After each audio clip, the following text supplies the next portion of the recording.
Sinoj Thomas, പോലീസിന്റെ അന്വേഷണം കാര്യക്ഷമമല്ല എന്നുള്ളതാണ് കോൺഗ്രസ് പ്രധാനമായും ഇപ്പോൾ മുന്നോട്ട് വയ്ക്കുന്ന കാര്യം. സാക്ഷിമൊഴികളിൽ തട്ടി നിൽക്കുകയാണോ? ഈ റിബേഷിന് ഇത് കിട്ടിയത് എവിടെ നിന്നാണെന്ന് അറിയണമല്ലോ സിനോജ്. അത് തെരഞ്ഞെടുപ്പ് കഴിഞ്ഞു, അവരെല്ലാം പാർലമെന്റിൽ ചെന്നു, പല വിഷയങ്ങളിലും സംസാരിച്ചു കഴിഞ്ഞു. അതിനുശേഷവും ഇത് എവിടെ നിന്നാണ് വന്നതെന്നുള്ളത് പോലീസിന് കണ്ടുപിടിക്കാൻ കഴിയാത്തത് എന്തുകൊണ്ടായിരിക്കും സിനോജ്?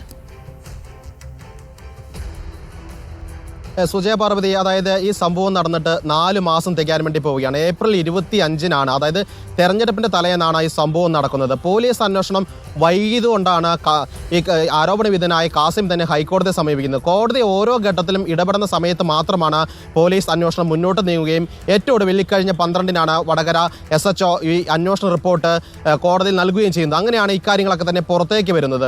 ഏറ്റവും ഒടുവിൽ അന്വേഷണം വന്നു നിൽക്കുന്നത് റിബേഷ് രാമകൃഷ്ണൻ എന്ന് പറയുന്ന വടകരയിലെ അധ്യാപകൻ കൂടിയായ വടകരയുടെ ബ്ലോക്ക് പ്രസിഡന്റ് DFIയുടെ ബ്ലോക്ക് പ്രസിഡന്റ് കൂടിയായ റിബേഷിന്റെ അടുത്തേക്കാണ് എത്തി നിൽക്കുന്നത്.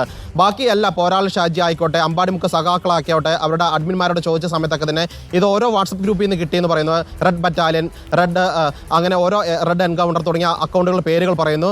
അങ്ങനെ വന്ന് നിൽക്കുന്നത് റിബേഷിന്റെ അടുത്തേക്കാണ്. ഞാൻ ഇന്ന് രാവിലെ റിബേഷിനെ വിളിച്ചിരുന്നു. റിബേഷ് ആ സമയത്ത് പിന്നീട് വിളിക്കാമെന്ന് പറഞ്ഞ് ഫോൺ കട്ട് ചെയ്യുകയാണ് ചെയ്തത്.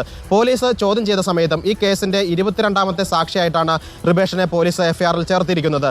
റിബേഷ് പോലീസിനോട് പറഞ്ഞിട്ടില്ല ഈ സ്ക്രീൻഷോട്ട് എവിടെ നിന്ന് കിട്ടിയെന്ന ചോദ്യത്തിന് മാത്രം റിബേഷ് മറുപടി നൽകിയിട്ടില്ല. അതുകൊണ്ടാണ് ആ ഫോൺ പിടിച്ചെടുത്ത് കോഴിക്കോട്ടെ ഫോറൻസിക് ലാബിലേക്ക് അയച്ചിരിക്കുന്നത്. ഈ സ്ക്രീൻഷോട്ട് റിബേഷ് നിർമ്മിച്ചതാണോ അല്ലെങ്കിൽ എവിടെന്നെങ്കിലും ഡൗൺലോഡ് ചെയ്തതാണോ? ഈ 2 ചോദ്യത്തിന് ഉത്തരം ഫോറൻസിക് പരിശോധന കിട്ടേണ്ടതുണ്ട്. എങ്കിൽ മാത്രമേ അന്വേഷണം മുന്നോട്ട് നീങ്ങുകയുള്ളൂ. അതേസമയം നമ്മൾ കോഴിക്കോട്ടെ CPM നേതാക്കളോടൊക്കെ തന്നെ പ്രതികരണം ചോദിച്ചപ്പോൾ ആരും പ്രതികരിക്കാൻ വേണ്ടി തയ്യാറായിട്ടില്ല.